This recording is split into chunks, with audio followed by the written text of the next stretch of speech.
احسان فراموش۔ صدیوں پرانی بات ہے، کسی ملک پر ایک بادشاہ حکومت کرتا تھا۔ ملک میں امن و امان تھا، ہر طرف خوشحالی تھی۔ بادشاہ کے دربار میں وزراء امراء ایک دوسرے کے خلاف سازش کرتے رہتے تھے۔ ان میں سے ایک وزیر پیش تھا، وہ دوسروں کے سامنے شیخی بگھارتا اور ان پر رعب و دبدبہ رکھتا، مگر جب بادشاہ کے سامنے آتا تو بھیگی بلی بن جاتا۔ دوسرے وزراء امراء کی شکایتیں لگاتا، خود کو بڑا نیک پارسا بنا کر پیش کرتا۔ بادشاہ کے دوسرے درباری اس سے بہت نالاں تھے، چونکہ بادشاہ کا منظور نظر تھا، اس لیے سبھی خاموش رہتے تھے۔ وزیر اعظم نے 2-4 مرتبہ کہا کہ آپ وزیر قابل اعتبار نہیں، آپ کو جھک کر سلام کرتا ہے، ایسے بندے پر اعتبار نہیں کرنا چاہیے۔ اس کے تعلقات آپ کے دشمنوں سے بھی ہیں، آپ اس پر بھروسہ نہ کریں۔ مگر بادشاہ نے سنی انسنی کر دی۔ کچھ عرصہ بعد بادشاہ کے خلاف سازشیں عروج پر تھیں۔ وہ وزیر پس پردہ بادشاہ کی مخالفوں کے ساتھ تھا، مگر جب بادشاہ کے سامنے آتا ان کی برائیاں کرتا۔ بادشاہ کوئی بات کرتا تو فوراً انہیں مخبری بھی کر دیتا تھا۔ آخرکار بادشاہ کا تختہ الٹ دیا گیا، بادشاہ کو قید کر لیا گیا۔ اب وہ وزیر خود بادشاہ بننے کی چکر میں تھا، مگر خوش قسمتی سے بادشاہ کا جانشین ہی تخت نشین ہوا۔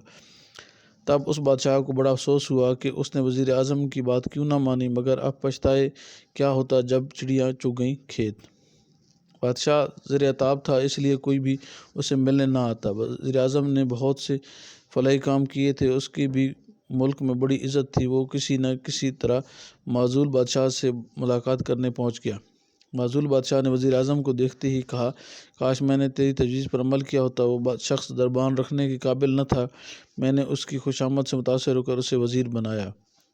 بادشاہ سلامت، آپ نے شیخ سعدی کا یہ شعر ضرور سنا ہوگا، جس کا ترجمہ یوں ہے کہ سعدی شیراز میں رہنے والے بدذات کو سبق نہ دے، اس کامل نہ بنا، کیونکہ جب وہ کامل ہو جائے گا تو اپنے استاد کا ہی دشمن بن جائے گا۔ اگر آپ نے خاندانی آدمی پر احسان کیا ہوگا تو آپ کی عزت کرے گا، کمی آپ کا دشمن ہو جائے گا، جیسا کہ وزیر ہوا ہے۔ ہاں اے وزیر، میں نے بھی حضرت علی رضی اللہ تعالیٰ عنہ کا قول سنا تھا، جس پر احسان کرو اس کے شر سے بچو۔ اب پتہ چلا کہ حضرت علی رضی اللہ تعالیٰ عنہ نے کتنی سچی بات کہی۔ وزیر اعظم نے کہا، بادشاہ سلامت، حقائقوں کا تعلق حقیقت کے ساتھ ہو نہ ہو، حکمت کے ساتھ ضرور ہوتا ہے۔ ایسی ایک حقیقت آپ کی نظر کرتا ہوں۔ کسی جنگل میں شیر اور شیرنی کو کھال کے متلاشی شکاریوں نے مار گرایا کہ ننھے منھے بچوں کو ہرنوں کے جوڑے نے دودھ پلا کر جوان کیا۔ جب وہ جنگل کے بادشاہ بن گئے تو انہوں نے تمام جانوروں کو اکٹھا کیا اور ہرنوں کے جوڑے کو خراج عقیدت پیش کیا۔ ہرن اور ہرنی کو ہاتھیوں پر بٹھایا گیا۔ بندر ہاتھیوں کے دائیں بائیں اچھل اچھل کر ناچ رہے تھے۔ مور محور رقص تھے۔ بھالو میاں کی کرتب دکھا رہے تھے۔ کوئلیں کوک کوک کر رہی تھیں، طوطے ٹیں ٹیں کر رہے تھے اور چڑیاں چہچہا رہی تھیں۔ دونوں شیر جلوسوں کے آگے آگے بھنگڑا ڈال رہے تھے۔ آسمان سے عقاب نے جب یہ عجیب منظر دیکھا، پھر غوطہ لگا کر نیچے آیا اور ہرنوں کے جوڑے سے پوچھا، یہ ماجرا کیا ہے؟ شیر تو ہرن کا شکار کرتے ہیں، جب انہوں نے تمہیں دولہا دلہن بنا رکھا ہے۔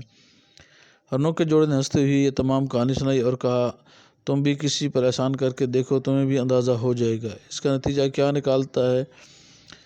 کہانی سن کر عقاب نے اپنی راہ لی۔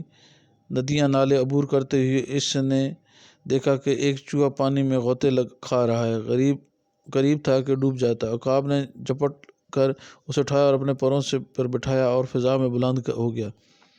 تازہ ہوا اور عقاب کے جسم کی حرارت سے چوہے کے حواس بحال ہوئے تو آہستہ آہستہ حسب عادت چوہا عقاب کے پر کوترنے لگا۔ عقاب کسی پر احسان کرنے کے نشے میں مست تھا۔ ادھر چوہے نے عقاب کے چھوٹے چھوٹے پر کوترنے کے بعد عقاب کا شیپر بھی کوتر ڈالا اور وہ زمین پر آ گرا۔ چوہا تو ادھر ادھر بھاگ گیا، مگر آسمان کی بلندی پر اڑان بھرنے والا عقاب زمین پر رینگنے لگا۔ اس کے پروں سے خون رسنے لگا۔ چیونٹیاں اس پر چڑھ دوڑیں، زخموں پر مکھیاں بنبنانے لگیں۔ ایک بنمانس کی نظر عقاب پر پڑی تو اس نے آگے بڑھ کر چیونٹیوں اور مکھیوں کو بھگایا اور عقاب کو گوشت کے چند ٹکڑے کھلائے اور اس کی حالت کا سبب پوچھا۔ عقاب نے پوری کہانی سنائی اور کہا، مجھے ہرنوں کے جوڑے نے مروایا ہے۔